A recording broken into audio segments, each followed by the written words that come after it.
नमस्कार, आदाब, बहुत बहुत स्वागत आप सभी का। आप देख रहे हैं खास कार्यक्रम नजर और नजरिया। मैं हूं आपके साथ बुशरा खानम फहद।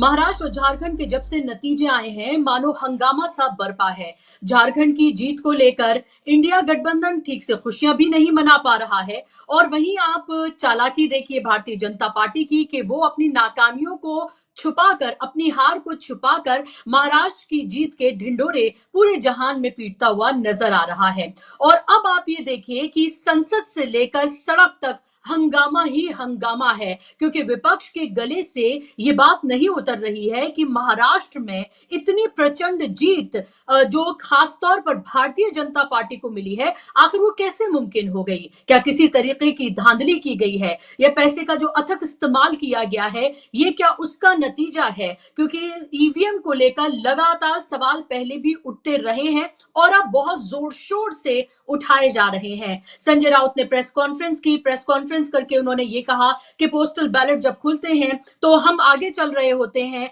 और हम मेजोरिटी की तरफ बढ़ रहे होते हैं, और जैसे ही ईवीएम खुलती है एकदम से जो आंकड़े होते हैं वो बदल जाते हैं। ऐसा क्यों? और उन्होंने इसके लिए और उन्होंने चंद्रचूड़ को भी कटघरे में खड़ा किया। जिस तरह से जो एक इलीगल सरकार वो कहते हैं कि चलती रही, उसको लेकर कोई फैसला नहीं दिया। और वहीं आज संसद का शीतकालीन सत्र का आज पहला दिन था, जो कि हंगामे खेज रहा। विपक्ष ने पूरी तैयारी ये की थी कि वो आज अडानी के मुद्दे पर, संभल में जिस तरह का दंगा हुआ है उस मुद्दे पर नो कॉन्फिडेंस मोशन वो लेकर आएंगे अडानी के मुद्दे पर, और आज जमकर वहां पर बहस होनी है। लेकिन ऐसा होने नहीं दिया गया। और जैसे ही संसद की कार्यवाही शुरू हुई, विपक्ष अपनी बात को कह भी नहीं पाया, कोई हंगामा भी ठीक से नहीं हुआ और कार्यवाही को स्थगित कर दिया गया 27 तारीख तक के लिए, यानी कि परसों अब आप संसद की कार्यवाही देख पाएंगे। और इस सबके बीच हमने प्रधानमंत्री नरेंद्र मोदी के प्रवचन सुने, जहां उन्होंने कांग्रेस को या विपक्ष को कहे खरी खोटी सुनाई। उन्होंने कहा कि चंद मुट्ठी भर लोग जो हैं वो हुड़दंग मचाते हैं संसद में, पार्लियामेंट में, और कामकाज नहीं होने देते हैं। ये वही लोग हैं जिनको जनता बार बार नकार रही है। 80-90 बार उनको नकारा जा चुका है, लेकिन उसके बावजूद उनकी अकल नहीं आती है और वो इसी तरीके से हंगामा कर रहे हैं। तो ये प्रवचन भी हमने आज सुने। लेकिन उस सबके बीच महाराष्ट्र से बेहद चौंकाने वाली खबरें आना अब शुरू हो गई हैं। जनता अब सड़कों पर निकलने लगी है, और मैं ऐसे आपको एक एग्जाम्पल आपके सामने रखने जा रही हूं। मैं चाहूंगी कि वो वीडियो आपको दिखाई जाए, जहां पर महाराष्ट्र के एक गांव जिसका नाम अवधान है, वहां पर 0% वोट, यानी कि एक भी वोट कांग्रेस को नहीं मिला है। और ऐसे में वहां के लोगों ने बाहर निकलकर सड़क पर हंगामा किया है, और ये बताया जा रहा है कि 60 से 70% लोग जो है उस गांव के, उन्होंने बाहर निकलकर यह हंगामा किया। देखिए तस्वीरें, आप ये देखिए, ये महाराष्ट्र के अवधान गांव की ये तस्वीरें हैं, जिसको कांग्रेस ने भी ट्वीट किया है, और लगातार ये वीडियो सोशल मीडिया पर वायरल है, जहां पर लोग सड़कों पर उतरकर अब हंगामा कर रहे हैं। उनका ये सीधे तौर पर कहना है कि कांग्रेस को यहां से 0 वोट जो मिला है वो पूरी तरीके से धांधली है, क्योंकि इन लोगों ने जो सड़कों पर हैं, इन्होंने कांग्रेस को वोट किया है। वही एमएनएस के एक नेता जिनको सिर्फ 2 वोट मिले हैं, उनके परिवार में ही 4 लोग हैं। वो परिवार के लोग उनके साथ खड़े हुए थे, मीडिया से उन्होंने बात की और ये कहा कि मुझे सिर्फ 2 वोट मिले हैं, क्या मुझे अपने परिवार, अपनी बीवी, अपनी बेटे और परिवार के और लोगों के भी वोट नहीं मिले। और इसी तरह की और कई वीडियोस भी सामने आई हैं, जहां पर सीधे तौर पर ईवीएम को लेकर जो उसकी परसेंटेज जो बैटरी की है 90% जो मिलती है उसको लेकर, और जिस तरह का पूरा रवैया रहा है उस दौरान, उस सब को लेकर अब सवाल उठने शुरू हो गए हैं। सवाल ये उठ रहा है कि ये एक गांव की तस्वीर है, क्या इसी तरह की तस्वीरें हमें और जगह से भी देखने के लिए मिलेंगी? क्योंकि 89% strike rate Bharatiya Janata party का, ये तो ऐसा है कि जैसे मानो आसमान पर, जमीन पर, सब जगह लिखा हुआ था कि एक ऐसी लहर है, एक सुनामी है भारतीय जनता पार्टी की, पर तरफ लोग यही कह रहे हैं कि भारतीय जनता पार्टी को उसे सत्ता में वापस लाना है, लेकिन ऐसा था नहीं। कांटे की टक्कर लगातार कही जा रही थी कि कांटे की टक्कर है, तो आखिर फिर ऐसा क्या होता है वोटिंग के दिन और रिजल्ट के दिन कि सब कुछ पलट जाता है। आप ये देखिए, हरियाणा और जम्मू कश्मीर के चुनाव होते हैं। हरियाणा में कहा जाता है कि कांग्रेस की जीत सुनिश्चित है, लेकिन वहां जब नतीजे आते हैं तो बिल्कुल अलग होते हैं। जम्मू कश्मीर में इंडिया गठबंधन की सरकार बनती है, लेकिन उस जीत के जश्न को मनाया भी नहीं जाता है, क्योंकि मीडिया इस तरह का पूरा प्रोपेगेंडा करती है। आप अगर देखें तो एक स्टेट हारा, एक स्टेट जीता। अब यहां पर भी आप देखिए कि झारखंड की बात करें या महाराष्ट्र की बात करें, दोनों की अगर हम बात करें तो एक स्टेट जीता है, एक स्टेट उन्होंने हारा है। झारखंड में भी कोई कोर कसर भारतीय जनता पार्टी ने नहीं छोड़ी थी, उसके बावजूद वहां पर वो सरकार बनाने में इंडिया गठबंधन कामयाब रहा है। सवाल ये उठ रहा है कि महाराष्ट्र में क्या इतना पैसा बहाया गया कि लोगों के वोट को खरीदा गया। आप चाहे लाडली बहना योजना की हम बात करें, फाइनेंशियल स्थिति जो है महाराष्ट्र की कितनी खराब है ये सबको पता है। किस हालत में वो मिला था महायुति को, और अब किस हालत में आकर खड़ा हो गया है महाराष्ट्र, उसका फाइनेंशियल स्टेटस है वो सबको पता है। उसके बावजूद पैसा पानी की तरह बहाया गया। 1000 करोड़ रुपए के लगभग चुनाव आयोग ने झारखंड और महाराष्ट्र से पैसे पकड़े हैं। आखिर ये किसके पैसे थे, कौन लेकर आया था? जो ये पैसा चुनाव में लगा रहा था, क्या उसको कुछ प्रॉमिस किया गया है कि उसको बदले में कुछ मिलेगा? अगर उसको बदले में मिलेगा तो किससे फिर लिया जाएगा? आखिर किसकी बलि फिर चढ़ाई जाएगी? किसके पैसे को हड़पा जाएगा? ये तमाम सवाल हैं जो उठने चाहिए, क्योंकि लगातार आप ये देखिए कि जनतंत्र की लूट हो रही है, जनता के वोट की लूट हो रही है, ये हम लगातार देख रहे हैं। ऐसा तो नहीं है कि जो जितने भी विश्लेषक हैं, पत्रकार हैं, जो जमीन पर जाकर हकीकत देखते हैं, वो कुछ और देखकर आते हैं और वो कहीं और चले जाते हैं, किसी और जमीन पर चले जाते हैं, जहां जाकर उनको कुछ और पता चलता है और नतीजे कुछ और निकल जाते हैं। तो ये सवाल लगातार बने हुए हैं। ये आकलन हो सकता है कि किसी ने ये आकलन किया हो कि बीजेपी को 100 सीटें मिली हैं तो बीजेपी को 120 सीटें मिल जाएं। इतना इतना हम कह सकते हैं कि इतनी गलतियां हो सकती हैं, लेकिन जहां आप ये देखिए कि सिर्फ शिंदे को जितनी सीटें मिली हैं उससे कम सीटें पूरे इंडिया गठबंधन को मिली हैं। क्या ऐसा हो सकता है जो 4 महीने पहले जिन लोगों ने झोली भरकर जिस गठबंधन को वोट किया हो, वो 4 महीने बाद अचानक उनका इतना मोह भंग हो गया कि वो उसको इस मुहाने पर लाके खड़ा कर दें? एक एग्जाम्पल जिसको कांग्रेस ने भी कोट किया है, नांदेड़ का है। नांदेड़ में लोकसभा का चुनाव हुआ। नांदेड़ के उस लोकसभा के चुनाव की अगर हम बात करें तो टोटल कांग्रेस को 5.87 लाख वोट उनको मिले, 5,87,000 वोट कांग्रेस को मिले। और उसी नांदेड़ लोकसभा में 6 विधानसभाएं आती हैं। उन 6 विधानसभा का टोटल वोट कांग्रेस को 4,27,000 मिलता है। तो क्या आप ऐसे इमेजिन कर सकते हैं कि नांदेड़ की जिस लोकसभा सीट पर कांग्रेस को जीत हासिल हो और उसको 5,87,000 वोट मिले, उसी लोकसभा सीट की जो 6 विधानसभाएं हैं उसमें पूरे तरीके से लोग उनको नकार दें और बीजेपी की झोली में वो सीटें दे दें।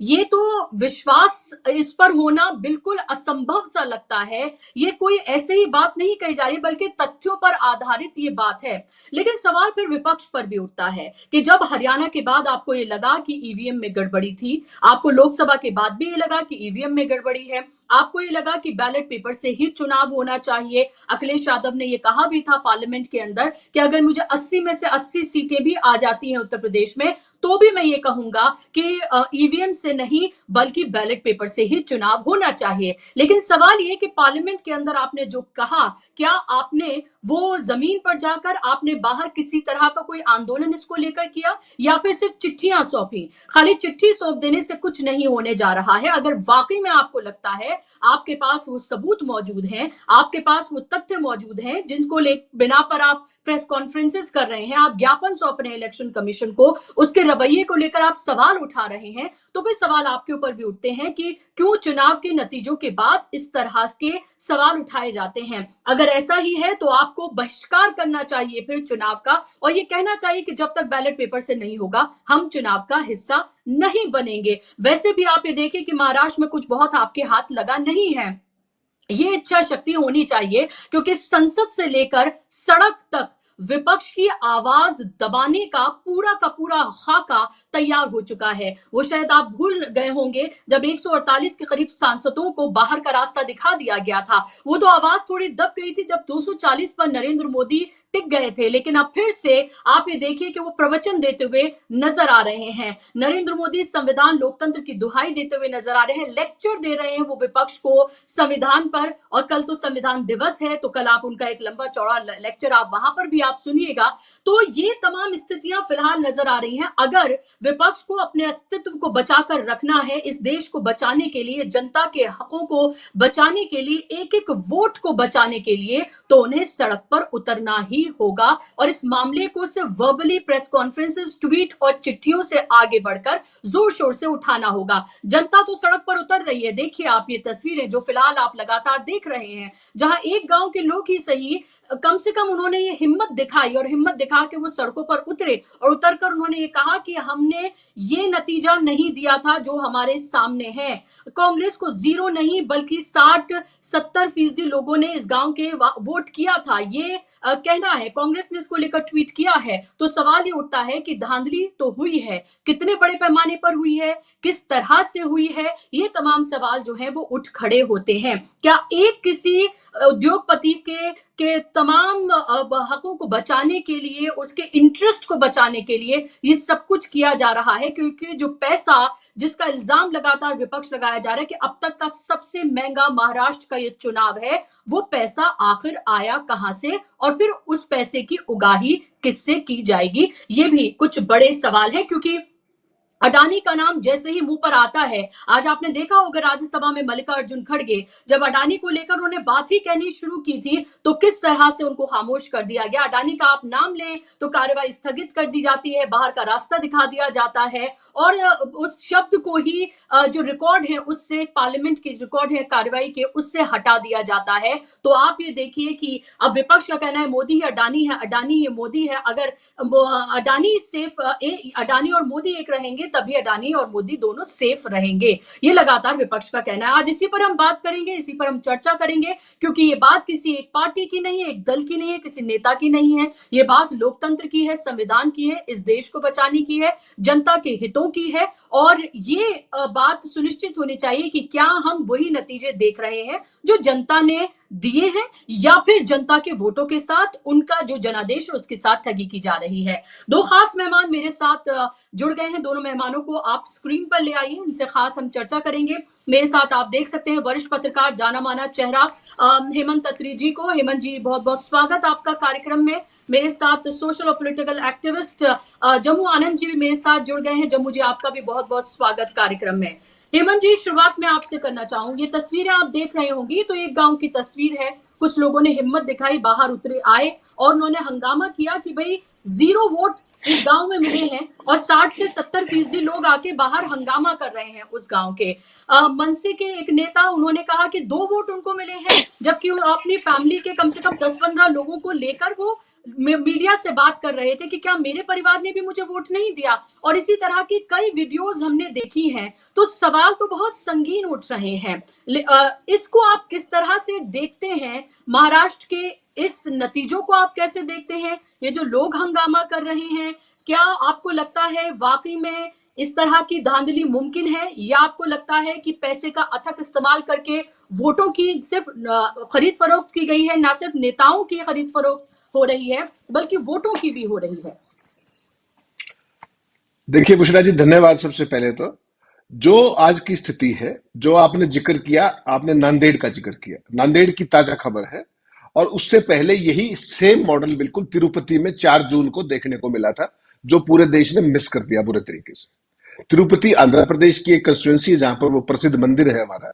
वहां पर अगर आप याद करें 4 जून को परिणाम आए थे और वहां पार्लियामेंट का चुनाव और असेंबली का चुनाव साथ होते हैं। वहां पार्लियामेंट की जो सीट थी वो वाईएसआरसीपी ने जीती आम चुनाव के अंदर 4 जून को। और आंध्र प्रदेश में एक सीट पर जो पार्लियामेंट पे 7 असेंबली होती है, वहां 7 की 7 असेंबली, एक सीट बीजेपी ने जीती, एक सीट जो बीजेपी की एलाई है जनसेना उसने जीती, और 5 सीट टीडीपी ने जीती। और जबकि पार्लियामेंट का चुनाव अपने वाईएसआरसीपी ने जीता। ये वहां का एक शुरुआती मॉडल था। उसके बाद जो अब नांदेड़ का आपने जिक्र किया, इससे रोचक तो कुछ हो ही नहीं सकता। नांदेड़ के अंदर जो आपने जिसका जिक्र किया, वहां कांग्रेस पार्टी ने बाईपोल था अभी लोकसभा का, कांग्रेस पार्टी को वहां 5,86,788 वोट मिले पार्लियामेंट में, और वो चुनाव जीत गई, उपचुनाव। और यहां पर हम्म। असेंबली की 6 सीट है, 6 सीट है असेंबली की यहां पर, और 6 की 6 सीट पर एनडीए जीता है। और कांग्रेस पार्टी के जो वोट हैं, आप कल्पना कर सकती हैं कितने वोट कम हो गए होंगे।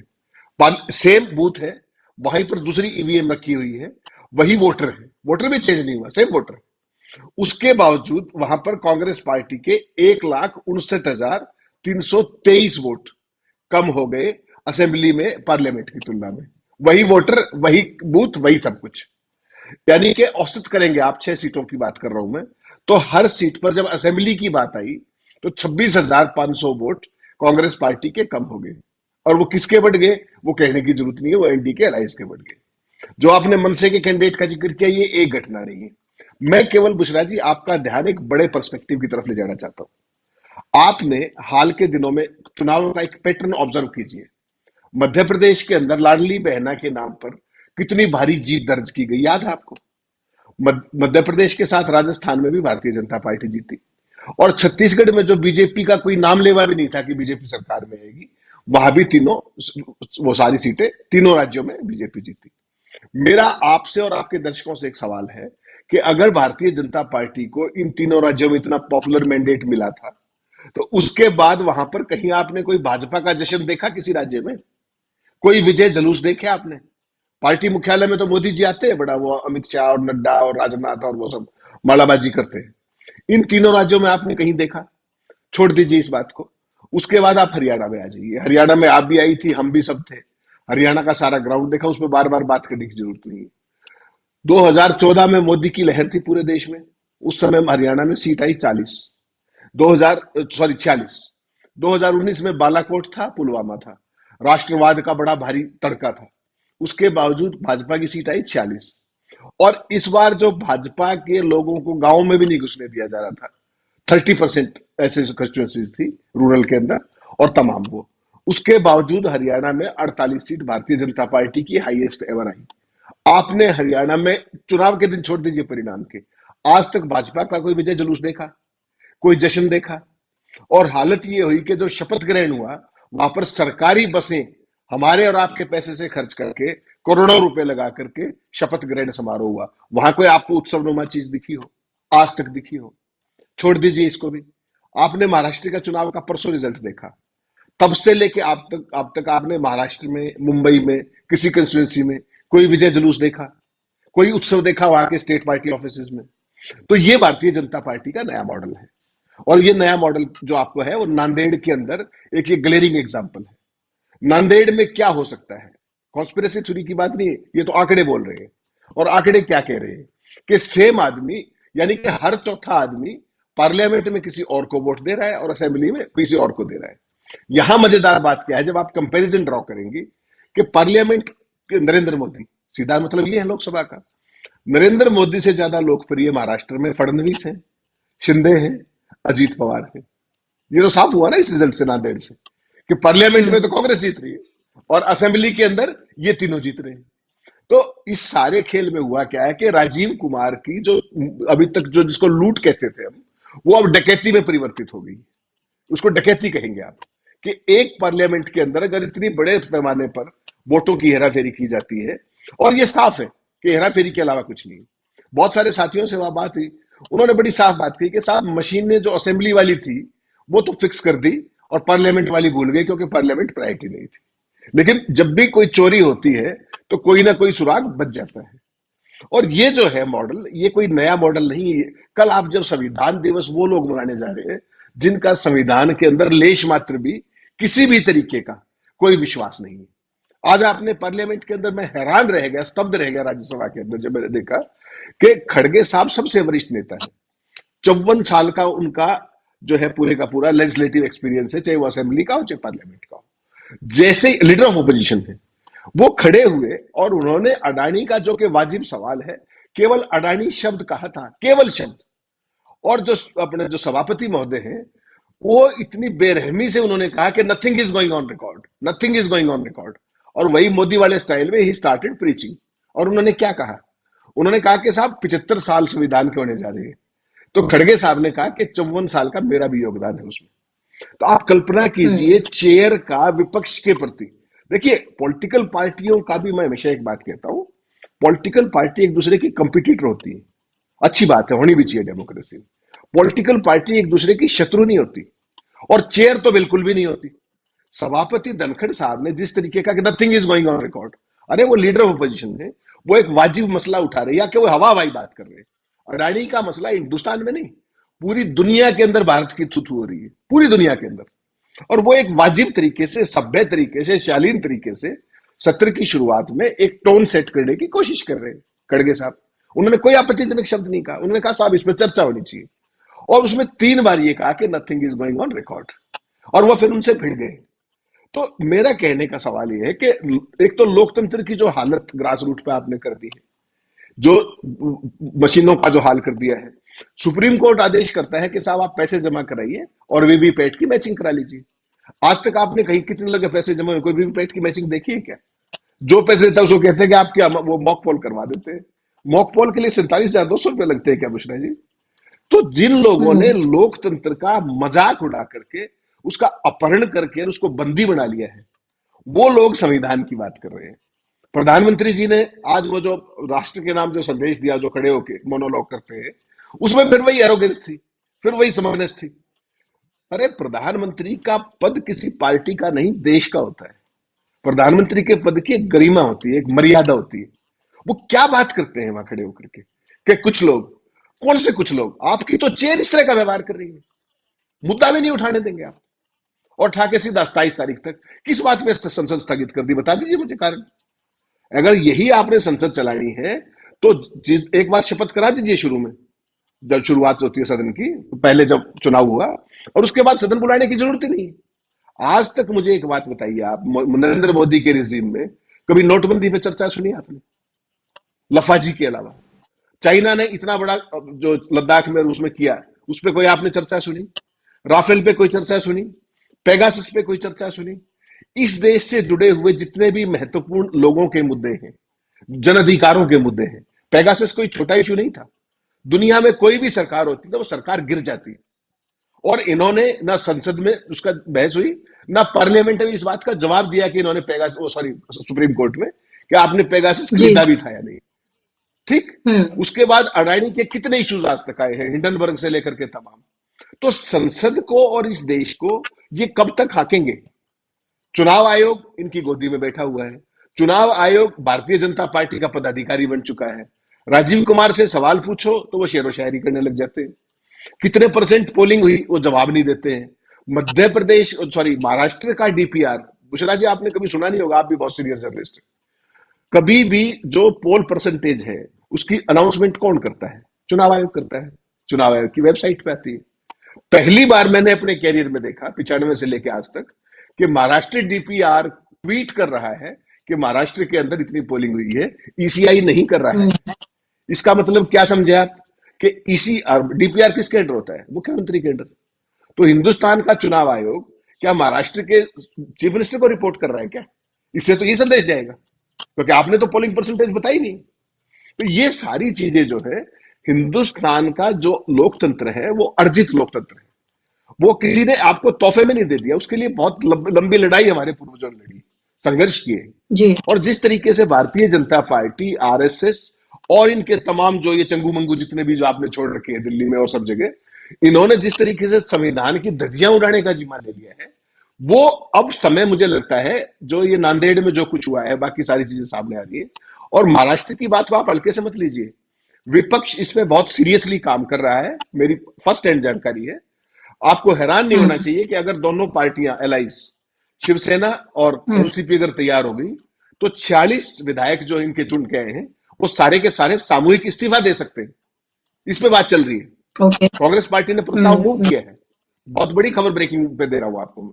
दूसरा, बहुत बड़े पैमाने पर 288 के 88 सीटों पर विपक्ष, जो क्रॉस मैचिंग की बात है, वीवीपैट वर्सेस ईवीएम की जो वोट फिगर्स है, उसके ऊपर भी बहुत सीरियसली काम हो रहा है, लीगल एडवाइस ली जा रही है। तो अगर यहां पर कोई इस तरह की चीज होती है तो भारतीय जनता पार्टी और मोदी जी की जो ये जो गढ़ी हुई जीत है ना, इसका सारे का सारा आपको जो मुट्ठी है वो आपको खुलती हुई सड़कों पर बिखरी दिखाई देगी, अगर सारा विपक्ष एक रहा तो। और उसमें भी अखिलेश यादव जी भी तो आ बिल्कुल। रहे हैं बीच में, उसमें ममता बनर्जी भी है। हम्म। पूरा इंडिया अलायंस की स्ट्रेटजी पे काम कर रहा है। जो आपने कहा था ना कि ट्वीट से काम नहीं चलेगा, आज जो मेरी बात हुई हम्म। है कांग्रेस के टॉप नेताओं से, उन्होंने बिल्कुल साफ कहा है कि इस बार हम खाली बैठने वाले नहीं हैं, हम सारे साथियों को साथ लेकर के इस बार कुछ कंक्रीट करने की दिशा में है। और वहीं से संकेत मिला कि महाराष्ट्र में सारे सामूहिक इस्तीफे हो सकते हैं, 46 के 46 तीनों पार्टियों के। ऐसा हुआ तो फिर राजीव कुमार और मोदी कहां जाएंगे, ये देखने की चीज होगी।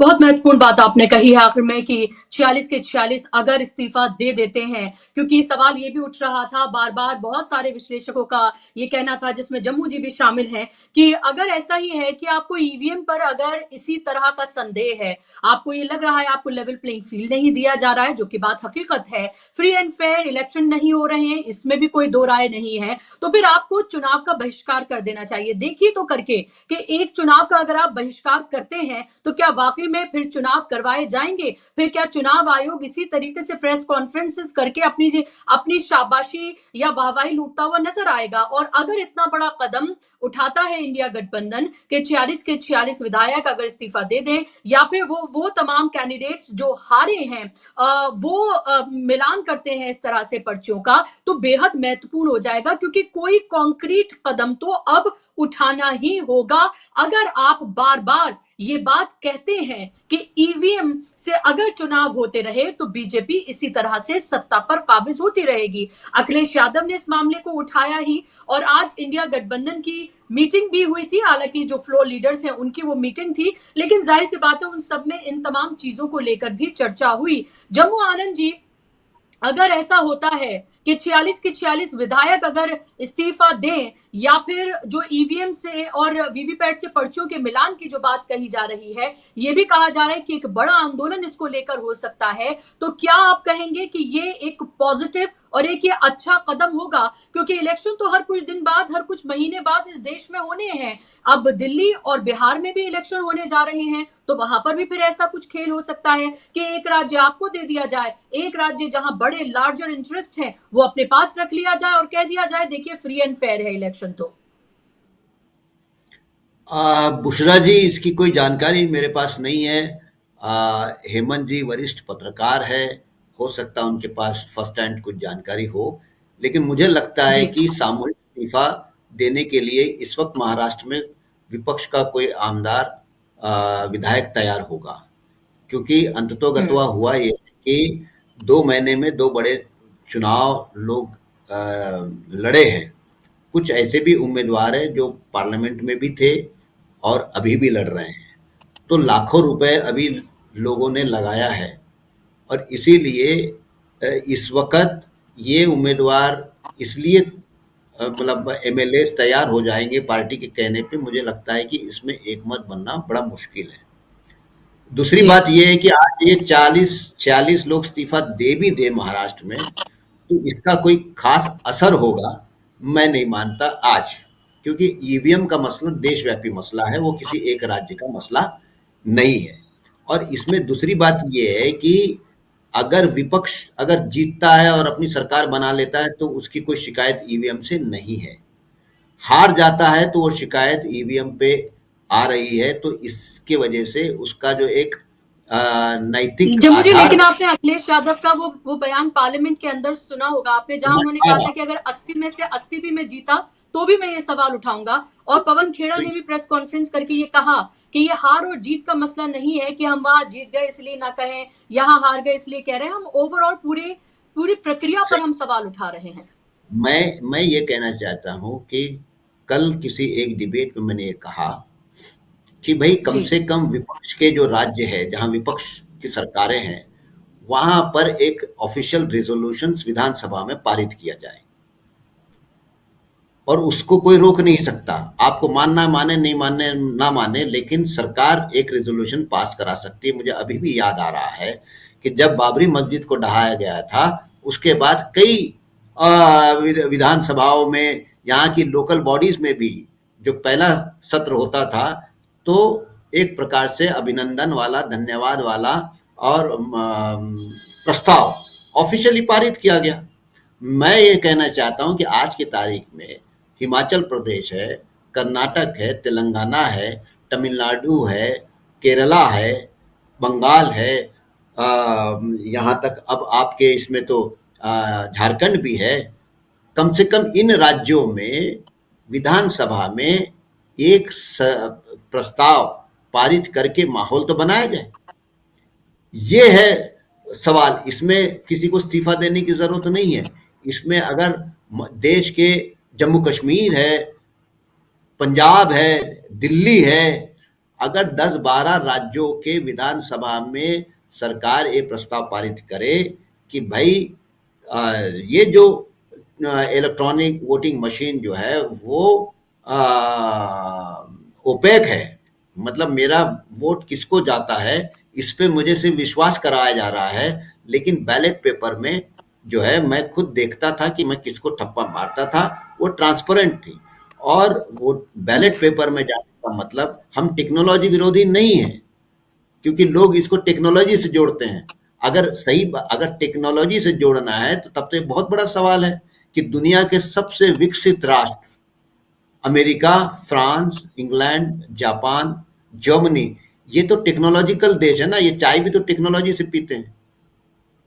तो फिर वो तो नहीं कर रहे हैं मशीन से, तो क्या वो पिछड़े हैं? जी। क्या विकसित? मुद्दा पिछड़े और विकसित होने का नहीं है, मुद्दा ये है कि पूरी चुनाव की प्रक्रिया ये कितनी ट्रांसपेरेंट है, फ्री है, फेयर है। और जो देश ये कहने में गौरवान्वित महसूस करता है कि दुनिया में अगर मदर ऑफ डेमोक्रेसी कोई देश है तो भारत है, तो उस भारत की ये नैतिक जिम्मेदारी है, उस देश की सरकार की नैतिक जिम्मेदारी है कि दुनिया को जो हम लोकशाही का पाठ पढ़ाते रहते हैं, उस देश के अंदर लोकशाही की ये सबसे बड़ी जो प्रक्रिया है, चुनाव की प्रक्रिया, वो फ्री फेयर हो, संदेह से परे हो। तो ये इसके लिए जो बनाना है, दो चीजें करने की जरूरत है। मुझे ऐसा लगता है कि इंडिया आघाड़ी के अंदर बैलेट पेपर के लिए कंसेंसस बनना चाहिए, नंबर 1। दूसरा ये कि जहां जहां इंडिया गठबंधन के सहयोगी दलों की सरकारें हैं, वहां के विधानसभा में एक ऑफिशियल रेजोल्यूशन सरकार मूव करे कि and with the EVMs, reintroduce ballot papers. ये एक कराने की जरूरत। दूसरी बात अभी मैं ये कहना चाह रहा हूं कि चुनाव आयोग जो हर समय जब जब ईवीएम पे सवाल उठता है तो वो प्रमाण की बात करती है, प्रमाण दीजिए, प्रमाण दीजिए। मैं समझता हूं कि अब जो है नांदेड़ का जो मसला है ये प्रमाण का मसला है, क्योंकि अच्छा वो सीट कांग्रेस की पारंपरिक सीट है, और जब वो पारंपरिक सीट है और जब लाखों वोट मिलते हैं तो ऐसा कोई गांव नहीं हो सकता जहां एक भी वोट कांग्रेस को ना पड़े, या जो भी पार्टी जीतती है, जो भी पार्टी जीतेगी उसको ऐसा हो नहीं सकता कि उस पार्टी को 0 वोट हो, ये नहीं संभव है। तो ये प्रमाण की बात है। लेकिन अब देखना यह है कि कांग्रेस पार्टी इस प्रमाण को किस ऊंचाई तक, किस हद तक लेके जाती है। इस पे तो कटघरे में है, पूरा 0 हो नहीं सकता। एक और उदाहरण आया मनसे का। वो उम्मीदवार कहता है कि मुझे 2 वोट मिले, जबकि मेरे घर में ही 3 वोट है, पत्नी और बच्ची। अब इसमें यह हो सकता है कि कोई एक झूठ भी बोल रहा हो, ये हो सकता है। लेकिन नांदेड़ गांव में झूठ बोलने वाला कौन है? 0 है वहां। तो वहां ये केस है as far as evidence of malpractice, malfunctioning of the EVM machine is concern. तो मुझे ऐसा लगता है कि कांग्रेस पार्टी ने इसको इतने शिद्दत से ऊपर तक लेके जानी चाहिए, जिससे कि ये जो पूरी जो लड़ाई चल रही है ना फेयर एंड फ्री इलेक्शंस में, ईवीएम जो है वो भरोसा नहीं दिला पा रहा है। सत्ता लोगों को कह रही है कि आप मानो कि वो जो रास्ते के किनारे में जो जड़ी बूटी वाला बैठता है वो कहता है कि ये तेल लगाने से ये होगा ना वो होगा, और जब कोई सवाल पूछता है कि क्यों भाई कैसा होगा, वो कहता है कि सवाल मत पूछो, मेरे पे विश्वास नहीं है क्या। और वही दूसरी जो दवाई है वो कहता है कि नहीं भाई इसमें ये इंग्रेडिएंट्स है और इसका ये परिणाम होता है। तो वैसे ही है कि आप इस देश की चुनाव की पूरी प्रक्रिया को, मैं कह रहा हूं इसलिए विश्वास करो, इस आधार पे आप फ्री एंड फेयर इलेक्शंस को प्रमाणित नहीं कर सकते। तो ये जी टेस्ट केस बिल्कुल। और सामूहिक इस्तीफे वगैरह, देखो उससे जो सत्ता इतनी निर्लज हो जाए, जो सत्ता इतनी बहरी हो जाए, जो सत्ता इतनी अहंकारी हो जाए, जो सत्ता इतनी अंधी हो जाए, जो सत्ता को कोई, भाई देखो आज की वर्तमान सत्ता को लोकतंत्र में विश्वास नहीं है। ये अलग बात है कि वो लोकतांत्रिक प्रक्रिया से सत्ता में आई है, ये एक कॉम्प्लेक्स सिचुएशन है हमारे यहाँ। ऐसे सत्ता के 4 एमएलए अगर इस्तीफा दे देते हैं तो और अच्छा है, उनको क्या दिक्कत है भाई।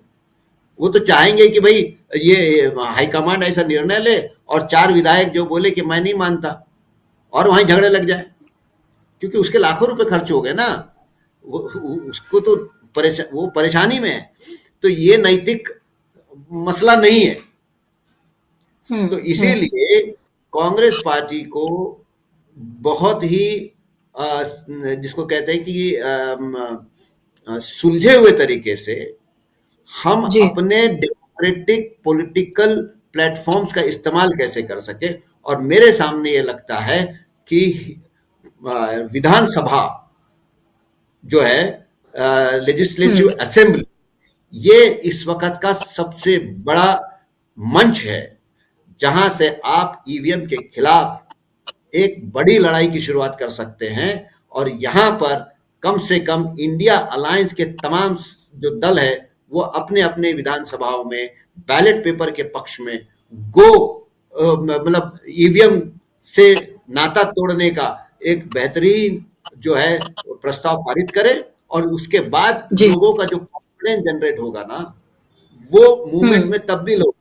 इस वक्त ईवीएम के इर्द गिर्द हम इतनी चर्चा कर ले रहे हैं जिससे लोग हारे हुए महसूस कर रहे हैं कि भाई अपन अब क्या कर सकते हैं, वो तो मशीन तय कर दिया, हमारे मोर्चे से क्या हो सकता है। हम फ्री एंड फेयर इलेक्शन को हम 4 ईवीएम मशीन में मर्यादित कर दिए, and this has gone against the opposition, this has gone against the opposition. जी this whole narrative and whole strategy of the opposition also gone against them themselves. तो इसीलिए आप ये कहिए कि ये ओपेक सिस्टम है, हमें ट्रांसपेरेंट सिस्टम चाहिए। और वो ट्रांसपेरेंट सिस्टम सिर्फ बैलेट था, क्योंकि पेपर मेरे सामने, ठप्पा मेरे सामने, किसको मैंने दिया वो मेरे सामने। बिल्कुल, और यही होने की जरूरत है, वरना हम ये देखें कि बाद में हम देखते हैं कास्टेड और काउंटेड वोट में हमें इतना बड़ा फर्क नजर आता है। वोटिंग परसेंटेज जो है वो कैसे रातों रात बढ़ जाती है। जी एक और जोड़ दूं मैं, ये एक नया ट्रेंड शुरू हो गया, इसको भी विपक्ष मुद्दा नहीं बना। देखिए लोकसभा के बाद ये सवाल आया था कि 5 करोड़ नए वोट का इजाफा हो। ये इलेक्शन कमीशन ने नहीं किया था, एडीआर ने कहा था। अब एक संस्था अगर इतना बड़ा क्लेम कर रही है, ना ही इलेक्शन कमीशन उसको नोटिस दी कि भाई आप ये धांधली मत करो, लोगों में कंफ्यूजन मत पैदा करो, ये इट्स अ क्रिमिनल एक्ट, उन्होंने भी नहीं किया। और विपक्ष ने भी उस डेटा को लेकर ना सरकार को कटघरे में खड़ा किया, ना चुनाव आयोग को खड़ा किया। अल्टीमेटली एक संस्था अगर इतना मेटिकुलसली काम कर रही है, उसका अगर एक फाइंडिंग है, तो फाइंडिंग क्या अनसंग रहेगा क्या, अनसुना रहेगा क्या, ड्रॉर में डाल देंगे क्या वो रिपोर्ट? भाई कोई तो उस रिपोर्ट को ओन करेगा, कोई तो उसको टूल बनाएगा, कोई तो उसके माध्यम से सवाल खड़ा करेगा। कुछ नहीं, अनसंग चले गया। अब जब एक फेज में चुनाव हुआ, पूरे महाराष्ट्र का एक फेज में चुनाव हुआ, चुनाव और वोटिंग में सिर्फ 2 दिन का फर्क था। इसमें भी इलेक्शन कमीशन ने 2 बार कहा और दोनों बार वोट बढ़ाया। बट किसी ने ये कहा क्या कि भाई ठीक है, जो इलेक्शन कमीशन ने जो वोट कहा उसकी गिनती अलग करो, और जब हमने सील बंद किए थे शाम को 6 बजे, उस समय की जो वोट की गिनती है उसकी पहले करो। But nobody is strategically moving और nobody is making edge a issue. हम इसी में उलझ जा रहे हैं कि सारा खेल ईवीएम का है, ईवीएम का है। अरे भाई फिर सारा खेल अगर ईवीएम का है तो झारखंड में किसका खेल हुआ फिर? मैं समझता हूं कि ईवीएम ईवीएम करके हम मतदाताओं को बदनाम कर रहे हैं, हम मतदाताओं को नेगेट कर रहे हैं, हम मतदाताओं को एक प्रकार से डिस्करेज कर रहे हैं। EVM cannot, the whole debate of EVM cannot become debate of convenience. If we Okay, win, okay. I have no problem with Hmm. EVM. If I lose, Hmm. EVM becomes the issue.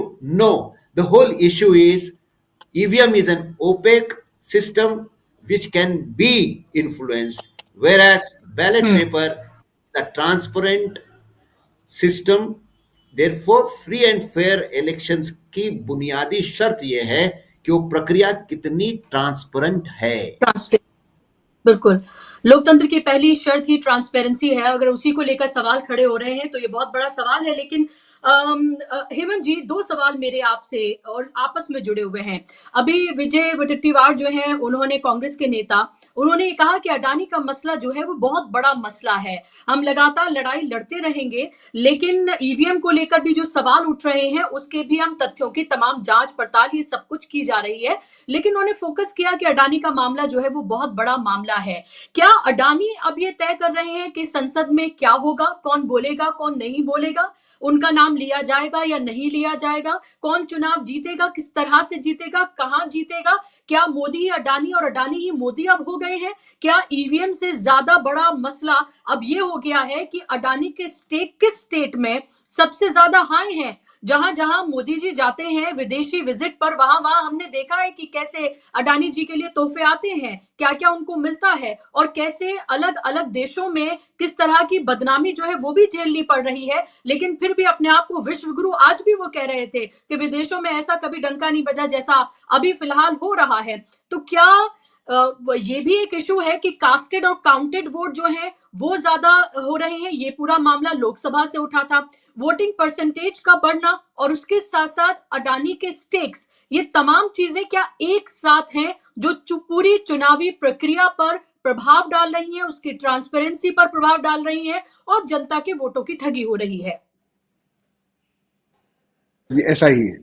पिछले अगर 10.25 साल का कार्यकाल आप देखेंगे, जो जिस तरीके की शासन प्रक्रिया चल रही है, उसमें जो हमने डेमोक्रेसी की परिभाषा पढ़ी थी वो तो for the people, of the people, by the people.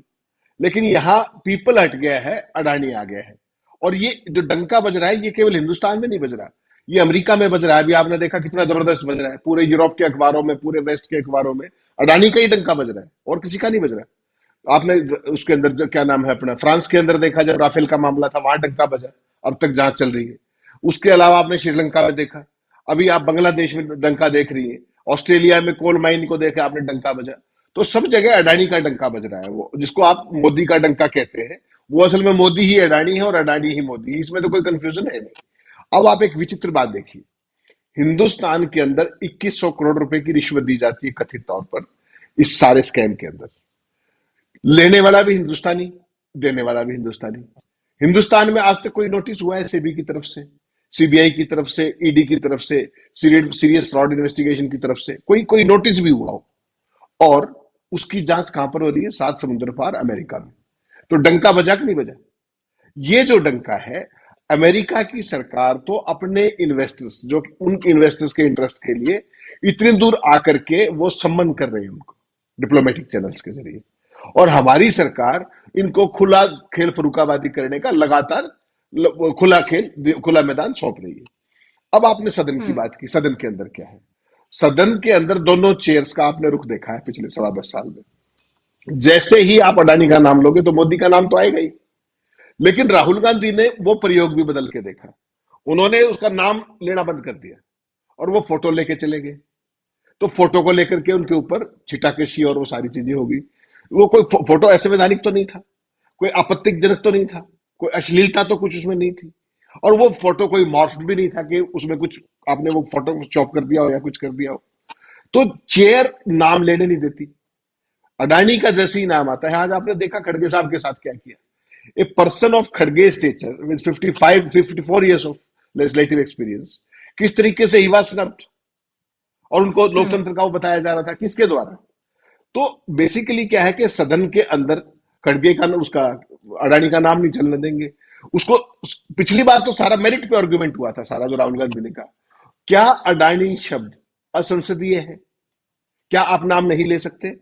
क्या इससे पहले तमाम उद्योगपतियों के नाम नहीं लिए जाते थे? आज हिंदुस्तान का लोकतंत्र कल का तो नहीं है। 2014 में देश तो आजाद नहीं हुआ।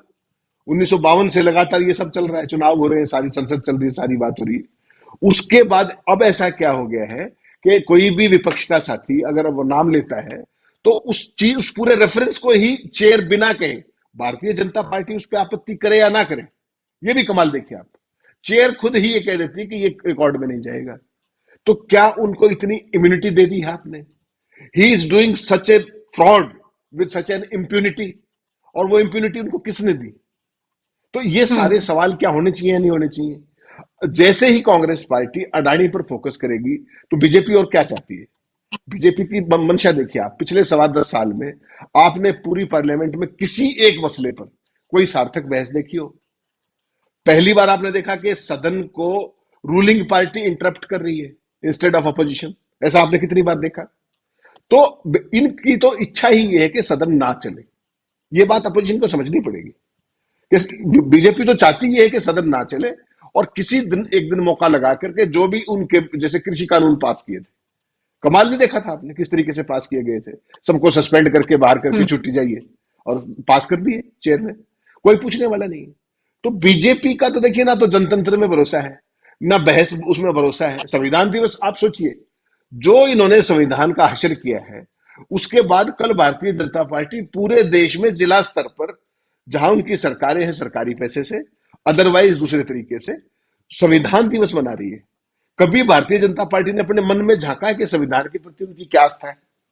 छोड़ दीजिए संविधान, संसद के प्रति क्या आस्था है? संसद की गरिमा मर्यादा और उन सब के जो उसूलों के प्रति क्या मर्यादा है? इनका कोई मायने नहीं है। इनको केवल एक इवेंट क्रिएट करके और बैकडोर से सारे काम करने हैं, बैकडोर के माहिर हैं। और यही गुजरात मॉडल है। जब तक मोदी गुजरात में रहे, वहां पर आपने वहां की विधानसभा का जो हशर देखा था, वो आजकल आप पार्लियामेंट का देखती है। 150 सांसद कभी आपने सस्पेंड होते सुने थे? जो बेचारा सांसद उस समय जब हंगामा हो रहा था वो वहां था भी नहीं हाउस के अंदर, उसको भी सस्पेंड कर दिया। ऐसा हुआ कि नहीं हुआ पिछली बार? तो ये एक नए प्रतिमान स्थापित कर रहे हैं लोकतांत्रिक होने के, और दावा करते हैं दम्भ है इनका लोकतंत्र का। तो ये जो छलावा है, ये विपक्ष को भी समझना होगा। उनको एक नई स्ट्रेटेजी डिवाइस करनी होगी। इनको भागने का मौका ना दिया जाए, इनको इन्हीं की मैच पे फंसाया जाए यहाँ, और इनको अकाउंटेबल बनाया जाए। आज वो संभव जी। है। वो क्यों संभव है? कि आज विपक्ष के पास संख्या बल है। आज विपक्ष, अगर बीजेपी के पास 240 प्लस चंद्रबाबू प्लस नीतीश है, तो विपक्ष के पास भी 234 है। अब विपक्ष इतना हल्का नहीं है, अब कांग्रेस भी इतनी हल्की नहीं है। तो उनको नए इनोवेटिव तरीके अपनाने पड़ेंगे, इनको फ्लोर ऑफ द हाउस पर मैट पे डालने के, कि देखिए ये है। क्योंकि चेयर तो देखिए आपने, चेयर का तो रुख देख ही लिया आपने। आप लोकसभा का देख लीजिए किस तरीके से वहां क्या होता है। प्रधानमंत्री जी के बारे में क्या कसीदे मंच पे पढ़े जाते हैं। राज्यसभा के अंदर सभापति जी आरएसएस के बारे में मंच पे उसमें बैठ के क्या करे थे, आसन पे बैठ के। तो ये तो इस देश ने कभी देखा और सुना नहीं। तो ये सारी जी। चीजों को देखते हुए विपक्ष को एक प्रभावी रणनीति बनानी पड़ेगी बुशरा जी, अगर इस पूरे मामले को आगे लेकर के जाना है और चेयर को और सरकार को अकाउंटेबल होल्ड करना है। तो वरना आप ये बाइकाट करते रहिए, बहिर्गमन करते रहिए और वॉकआउट कर दीजिए, आप हंगामा कर लीजिए। ये तो चाहते हैं वो सब। और प्रधानमंत्री जी ने आज कह दिया कि कुछ लोग हंगामा करते हैं। कभी प्रधानमंत्री जी ने अपने अंदर झांके देखा है कि उनके लोग क्या करते हैं? और संसद चलाने की जिम्मेदारी सरकार की होती है, विपक्ष की भी है, लेकिन मुख्य जो दायित्व है वो सरकार का होता है। क्या मोदी जी ने आज तक उस बात जी। को समझा है? जवाब है ना। तो ये सारी चीजें देखनी पड़ेगी। बिल्कुल। बहुत सारी बहुत महत्वपूर्ण बातें आपने कही और तमाम चीज़ों को देखना पड़ेगा और इसीलिए आप ये देखिए कि अडानी के मुद्दे को लेकर आज दिल्ली में भी प्रदर्शन किया गया है और इस जोर-शोर तरीके से सड़कों पर प्रदर्शन किया गया। कांग्रेस के कार्यकर्ता खदेड़े भी गए, उनको हटाया भी गया, बैरिकेडिंग भी लगाई गई, सब कुछ किया गया। यानी कि विपक्ष का मजबूत होना लोकतंत्र के लिए सबसे ज़्यादा ज़रूरी है।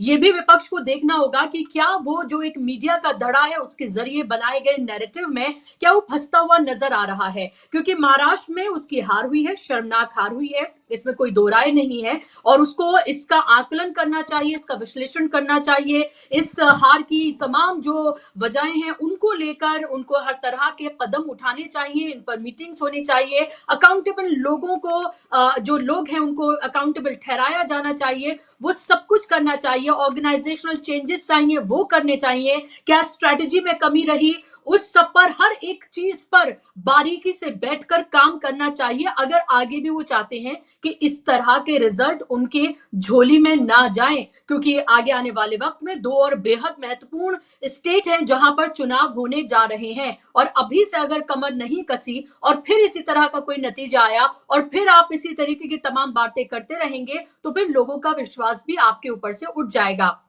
इसमें यह भी देखना महत्वपूर्ण है कि झारखंड में अगर आपकी जीत हुई है तो आपको उसको सेलिब्रेट भी करना चाहिए कि हमारी एक राज्य में जीत हुई है। वहां पर भी बीजेपी ने कोई कोर कसर नहीं छोड़ी थी, वहां पर भी बीजेपी ने सांप्रदायिक ध्रुवीकरण जहर वहां पर जमकर फहराया था, वहां पर तमाम कैबिनेट मिनिस्टर महीनों तक वहां पर रहे थे, हेमंत सोरेन जेल गए थे, सब कुछ वहां पर हुआ था, उसके बावजूद वहां विपक्ष ने जीत हासिल की है, तो वो एक सेलिब्रेशन का मौका है, उसको सेलिब्रेट करना चाहिए, लेकिन उसके साथ साथ उसमें जो हार हुई है उसमें तमाम तरह का विश्लेषण भी करना चाहिए। सवाल ये उठ रहा है अब जम्मू आनंद जी कि जिन फ्रीबीज को लेकर, रेवड़ियों को लेकर विपक्ष को हमेशा घेरती रही भारतीय जनता पार्टी, क्या अब उन्हीं के सहारे वो सत्ता पर काबिज हो रही है? क्या इसको इतना बड़ा मान लिया जाए, चाहे लाडली बहना यहाँ की हम बात करें या मध्य प्रदेश की हम बात करें, कि इस वजह से उन्हें जीत हासिल हो रही है, या इसका मुखौटा पिनाकर जो अंदर का खेल है उसको छिपाया जा रहा है? क्योंकि सांप्रदायिक ध्रुवीकरण अगर झारखंड में काम नहीं करता है तो महाराष्ट्र में भी काम नहीं करेगा। अगर अयोध्या जैसी सीट लोकसभा में हार जाते हैं तो हम ये कैसे मान लें कि कटोगे बटोगे योगी आदित्यनाथ के चेहरे पर महाराष्ट्र के लोगों ने उन्हें वोट कर दिया? अगर शिवाजी पार्क की रैली में खाली कुर्सियां नरेंद्र मोदी की नजर आए, योगी आदित्यनाथ की रैलियों में भीड़ न दिखे, और उसके बाद हम ये कह दें कि ये सब कुछ हुआ, तो फिर तो यही हो गया कि जब बीजेपी जीत जाए तो उसकी वाहवाही आप करने लगे और तमाम सारा हार का ठीकरा जो है वो आप विपक्ष पर छोड़ दें और कहते हैं कि सारी खामियों का दारोमदार बस उन्हीं पर है, उनकी ना कोई स्ट्रेटेजी थी, ना नेता था, ना कुछ भी उनके पास नहीं था, और हर चीज उनकी बेईमानी साबित हो गई। देखिए बुशरा जी, आपने एक बहुत बुनियादी सवाल खड़ा कर दिया है। विपक्ष के पास आज की तारीख में, खास करके कांग्रेस पार्टी के पास, जनता के बीच में जाने का कोई ठोस कार्यक्रम अभी तक सामने नहीं आया है। एक जो कार्यक्रम आया है वो संविधान की बात थी, लोकतंत्र की बात थी, जिसपे चुनाव हुआ और जिसमें हमने नतीजे भी देखे हैं। लेकिन उसके आगे क्या? जो आइडिया ऑफ इंडिया की बात हुई है, वो आइडिया ऑफ इंडिया में अगर रोजगार की बात नहीं होगी, उस आइडिया ऑफ इंडिया में अगर गरीबी की बात नहीं होगी, उस आइडिया ऑफ इंडिया में विषमता की बात नहीं होगी, उस आइडिया ऑफ इंडिया में जिसको कहते हैं वेलफेयर की बात नहीं होगी, तो फिर वो आइडिया ऑफ इंडिया सिर्फ शब्दों के इर्द गिर्द नहीं चल सकता है। सेक्युलरिज्म, डेमोक्रेसी इसके आधार पर नहीं होगा। आपको आइडिया ऑफ इंडिया में ये बताना होगा कि ये हमारे कार्यक्रम है। उस पर अभी तक कोई सहमति कांग्रेस के अंदर बनी नहीं है। क्यों? मैं इसलिए कह रहा हूं कि जो 1990 के बाद जो रास्ता इस देश ने पकड़ा विकास का, उसी के परिणाम है कि आज दुनिया में सबसे ज्यादा गरीबी, भूखमरी, बेरोजगारी, विषमता के दलदल में, अशिक्षा के दलदल में फंसा हुआ ये भारत है। और जो देश इन बुनियादी समस्याओं से, और जीवन स्तर और उसकी करेंसी आज सबसे सस्ती हो गई है, जो देश इस गर्क में हो, जो देश इन बुनियादी मुद्दों के दलदल में फंसा हो, वो देश कभी विकसित हो नहीं सकता। वो देश भले मिसाइल्स बना ले, बड़े बड़े विपन्स बना ले, चंद्रयान कर ले, वो नाम हो सकता है, लेकिन वो ताकत नहीं है।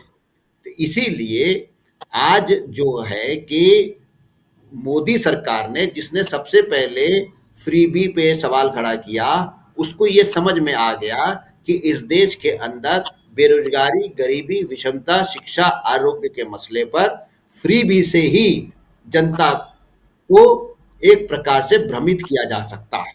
इसलिए वो लाडली बहना जी हो सकता है, 5 किलो अनाज हो सकता है, और महाराष्ट्र में भी लाडली बहना, क्योंकि देश जिस संकट से गुजर रहा है, वहां आम आदमी को लगता है कि कम से कम 1500 ही सही, 1500 ही सही।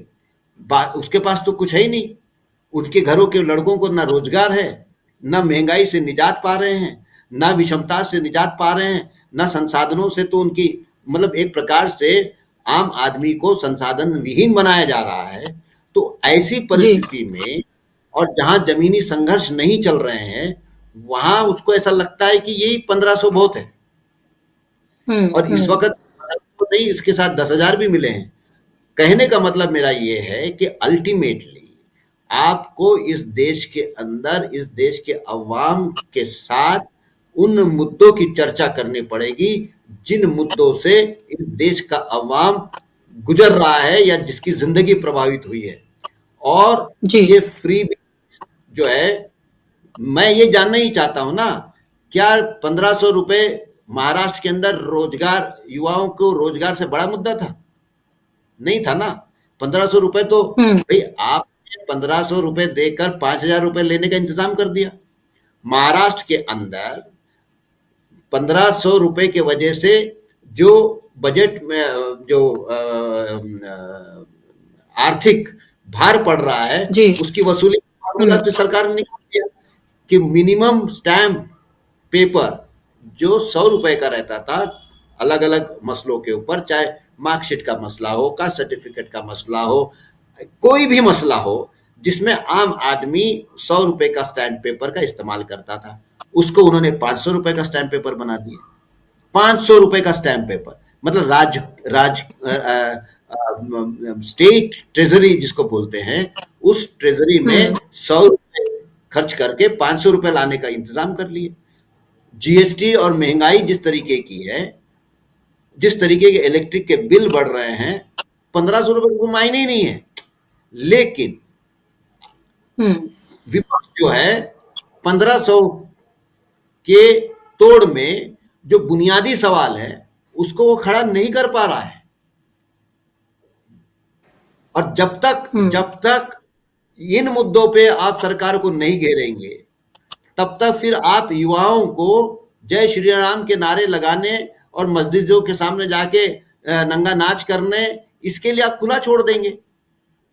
कांवड़ ढोने में खुला, क्योंकि आखिर उस नौजवान को लग रहा है कि मैं बहुत बड़ा काम कर रहा हूं। वो बेरोजगार नौजवान को तो लग रहा है ना कि मैं बहुत बड़ा काम कर रहा हूं, धर्म को बचाने का काम कर रहा हूं। तो ये जो बीजेपी और आरएसएस का जो पूरा गेम प्लान है कि आम इंसान के बुनियादी सवालों को एड्रेस ना कर दे, भावनिक सवालों पे उसको के रखे, इधर फ्री भी दे दे, आम आदमी जो है उसको लगे भाई 5 किलो रेशन का मतलब, 5 किलो अनाज का मतलब क्या है? पीडीएस में 2 रुपए किलो में चावल मिलता है, तो 5 किलो चावल का मतलब क्या है? 10 रुपए ना। मतलब इसमें हम सब प्रभावित हो जा रहे हैं। क्या मायने है इसका? कोई मायने नहीं इसका। लेकिन जब तक आप एक वो कार्यक्रम नहीं लाएंगे, आपने तो कह दिया कि भाई अडानी को हम छोड़ेंगे नहीं। भाई अडानी को नहीं छोड़ेंगे, ये ठीक है, लेकिन आप पूंजीवाद के बारे में खामोश है। आप डंकेल प्रस्ताव जिस डब्ल्यूटीओ में आप गए हैं, उसका आप मूल्यांकन करना नहीं चाहते। भाई आप यहां सोशल जस्टिस की बात करते हो, वहीं चिदम्बरम साहब के हर हफ्ते के आर्टिकल आते हैं ना, तो हर हफ्ते के आर्टिकल में हमें लग रहा था कि जयपुर के अधिवेशन में कांग्रेस पार्टी जो है री इन्वेंट करेगी, तो उसमें एक प्रकार से 90 में जो नई आर्थिक नीति को उन्होंने स्वीकार किया, उसके 30 साल होने के ऊपर रिव्यू करेंगे, क्या पाया क्या खोया। लेकिन कांग्रेस पार्टी में सहमति नहीं है। राहुल गांधी को अगर छोड़ दे तो कौन कहना चाहता है? क्योंकि हर नेता वहां 100 करोड़ का नेता है। भाई आज बीजेपी महत्वपूर्ण बात है। आप यहाँ पर जम्मू आनंद जी, आप जी, जम्मू एंड जी, महत्वपूर्ण बातें आप कह रहे हैं, माफ़ कीजिएगा मुझे आपको थोड़ा रोकना पड़ रहा है क्योंकि वक़्त की बहुत कमी है, ऑलरेडी वक़्त जो है वो अबव हो गया है, लेकिन महत्वपूर्ण बातें हैं, बहुत महत्वपूर्ण पॉइंट्स हैं जो आपने यहाँ पर किए हैं, लेकिन मैं ये ज़रूर कहूँगी कि राहुल गांधी एक ज़रूर ऐसा चेहरा है जो क्रूनी कैपिटलिज़्म के खिलाफ, मोनोपोली के खिलाफ, इन सब के खिलाफ लगातार वो आवाज़ उठाते रहे, युवाओं के, बेरोज़गारों के, महिलाओं के, सबके मुद्दे वो उठाते रहे हैं तमाम मंचों से, लेकिन इसमें और शिद्दत लाने की ज़रूरत है और एक स्ट्रैटेजी पर आने की ज़रूरत है जहां कांग्रेस एकजुट, एक साथ, एक तरह से नज़र आए और इंडिया गठबंधन भी उसी तरीके से, हालांकि कोशिशें एक हैं ही और वो बात कहना कोशिशें चाहता हूँ, बहुत हद तक कामयाब भी होती हैं। जी। इसमें जो लेफ्ट लेफ्ट की हालात है, लेफ्ट को जी। बहुत कुछ अपने अंदर झांकना है कि वो कैसे इस देश के अंदर लोगों के साथ एक कम्युनिकेटिव रिलेशनशिप हम्म। एस्टैब्लिश कर सकती है। ये अकेले राहुल गांधी से नहीं होने वाला है। अल्टीमेटली द एब्सेंस ऑफ बिल्कुल। द लेफ्ट, ये हम्म। बहुत बड़ा मुद्दा है। बिल्कुल। कांग्रेस को बिल्कुल डिफाइन करना महत्वपूर्ण है बात है। और हम्म। लेफ्ट को अपने अंदर झांकना है कि उसकी पूरी जो डिस्कनेक्ट है लोगों के साथ, वो उस डिस्कनेक्ट हम्म। को कैसे दूर करें। बिल्कुल, और उनको अपने आप को पूरा रिवाइव करने की ज़रूरत है और डिस्कनेक्ट को भी देखने की ज़रूरत है। बहुत-बहुत शुक्रिया जम्मू आनंद जी आपका कार्यक्रम का हिस्सा बनने के लिए, अपना समय देने के लिए। हेमंत जी आपका भी बहुत-बहुत शुक्रिया कार्यक्रम का हिस्सा बनने के लिए। आज के इस कार्यक्रम में बस इतना ही, लेकिन तमाम जो महाराष्ट्र से जुड़े जो मुद्दे हैं, वो लगातार उठ रहे हैं, तमाम विश्लेषण किए जा रहे हैं और इससे जुड़े तमाम कार्यक्रम हम लगातार आपके सामने पेश करते रहेंगे क्योंकि ये मुद्दा किसी पार्टी का नहीं, देश का है और इस देश के से जुड़े हर सवाल को हम उठाते रहेंगे और आपके सामने पेश करते रहेंगे। आज के इस कार्यक्रम में बस इतना ही। शाम को 7 बजे जुड़िए राजीव जी के साथ न्यूज पॉइंट में और तमाम हमारे जो कार्यक्रम है, स्पेशल रिपोर्ट्स हैं, उनको भी ज्यादा से ज्यादा लोगों तक शेयर कीजिए। मुझे दीजिए इजाजत।